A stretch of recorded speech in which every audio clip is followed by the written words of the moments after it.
గుడివాడలో కొడాలి నాని సొంత ఇలాకాలోనే ఆయనకు తీవ్ర అవమానం జరిగింది. ఈ నేపథ్యంలో టీడీపీ వైసీపీ నేతల మధ్య ఘర్షణ వాతావరణం నెలకొంది. ఆయన ఒక బూట్లు తుడుస్తున్నట్లుగా ఒక ఫ్లెక్సీని ఏర్పాటు చేసి ఆయన్ని తీవ్రంగా అవమానించారంటూ వైసీపీ తీవ్ర విమర్శలు చేస్తోంది. నాగవరపాడు సెంటర్లో కొడాలి నాని ఫ్లెక్సీలో వైపు టీడీపీ నేతలు చించివేశారు. వైసీపీ సమావేశం జరిగేటువంటి కే కన్వెన్షన్ కు వెళ్లేందుకు ప్రయత్నించింది టీడీపీ క్యాడర్. కొడాలి నానికి చీరా గాజులు తెచ్చారు టీడీపీ మహిళలు.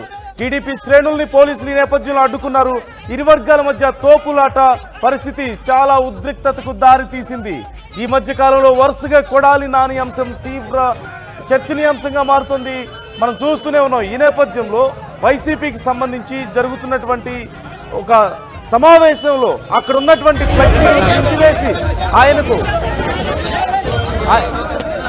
ఆయన యొక్క బ్యానర్స్ మనం చూస్తున్నాం. ఆయన ఫ్లెక్సీలను చెప్పులతో కొడుతున్నారు. అక్కడ ఉన్నటువంటి టీడీపీ కార్యకర్తలు ఆయన బూట్లు తుడుస్తున్నట్టుగా ఫ్లెక్సీలు ముద్రించి అక్కడ అరేంజ్ చేసినటువంటి పరిస్థితి మనం చూస్తాం.